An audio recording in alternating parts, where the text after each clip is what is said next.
The ability to create objects in AutoCAD is a must, and we have seen many ways to create data in several different types of objects. But what if you didn't create the drawing? What if somebody else in your office made it? Or what if it came from an outside vendor? Knowing about the data in your drawing is essential in order for you to be able to work with it. So let's open up the blocks and tables file for this chapter.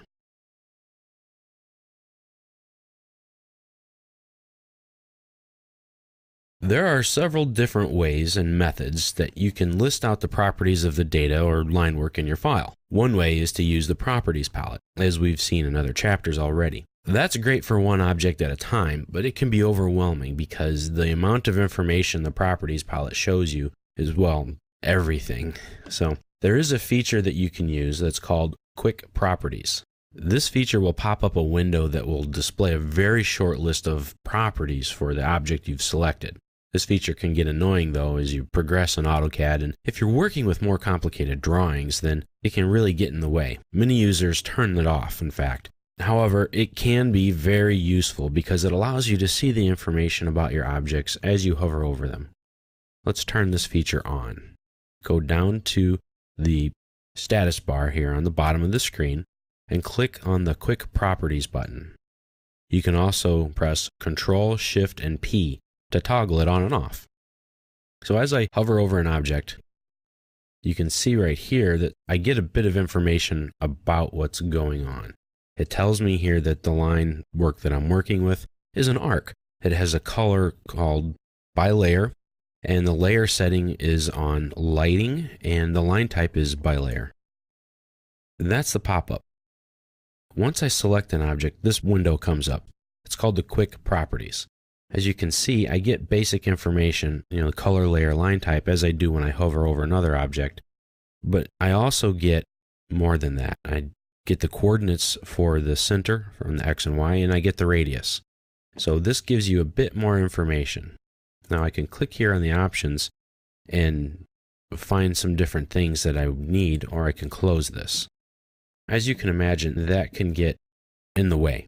When I select more than one object, it only tells me what they have in common, like layer. The same way with the properties palette. I recommend that you try the Quick Properties out, especially while you're learning AutoCAD. It will give you information on what's going on while you're doing it.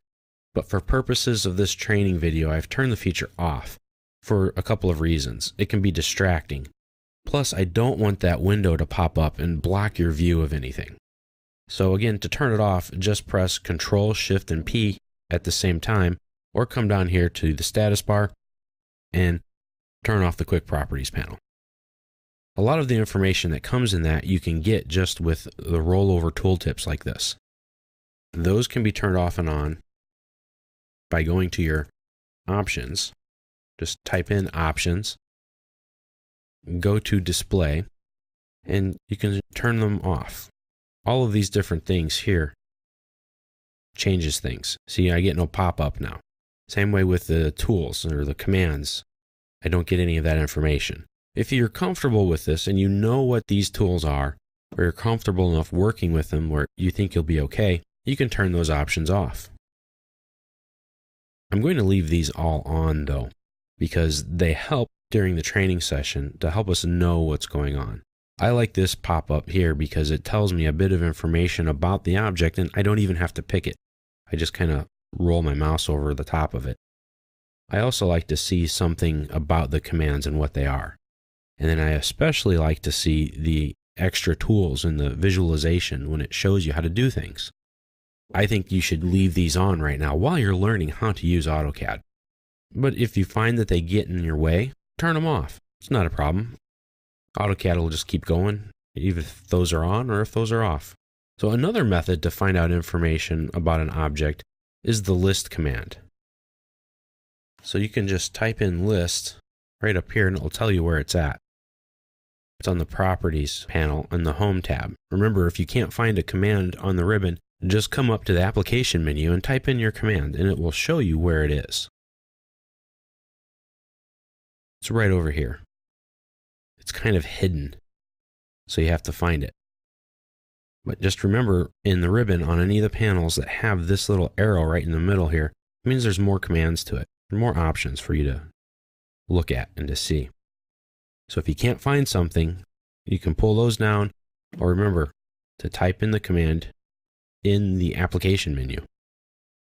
Now, for the list command, you can either come to it here, which means a couple of steps, and just pick the list command, or you can type in list. The shortcut, or the command alias, is just li. Now, the list command is very simple. Turn it on, pick an object, press enter. All of your information is given to you here in your command line in the text window. Here's my command list. How many objects are there? Well, I've found and selected one, and it tells you about it. It gives you a lot of information. It tells you that it's an arc, what layer it's on, where it's at. It tells you it's in model space or paper space. It gives you the handle number. Now, an AutoCAD file is just a database, ones and zeros, and that's all that the computer sees it as. Every object gets a handle. It's a unique identifier. So if this was a database, this would be item number 5A52. This will be unique, and it won't be repeated. If I delete this, then that 5A52 won't show up anymore. I can use that handle to identify specific objects and files and a lot of other Lisp routines and special coding that you can do, but that's way advanced for me and what we're doing here.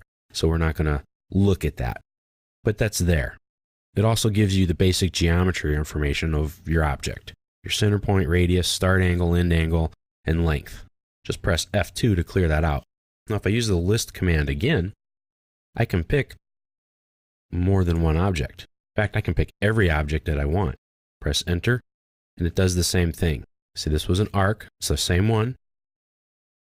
Now, the other object we picked was a block. We'll talk about blocks later on.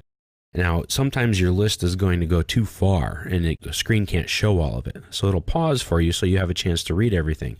Once you've read everything on your screen, press enter to continue. And it will just keep doing that until you're finished. Now, you can always press the F2 button to open up your command line and see it again. Different information will be given to you about different object types. So we saw what happens when you list out a circle, or an arc in this case. But if you select a closed polygon like this one here, and we type out the list command, it will give you different information, like the coordinates of all of the vertexes or vertices on there, the perimeter length, and the area. Let me show you again. This type of information will be displayed at the beginning of the list of the different object types. So you'll need it first. Now, if you click anywhere on the screen, it will continue on, just like pressing enter. So there's a lot of information here that you can get from the list command. Not all of that is possible to get from the properties palette. If I press Control 1 at the same time, I get the properties palette. And if I select this polyline, I don't get any of that information on the vertexes. I do get area and length, of course, and the layer information, color, etc.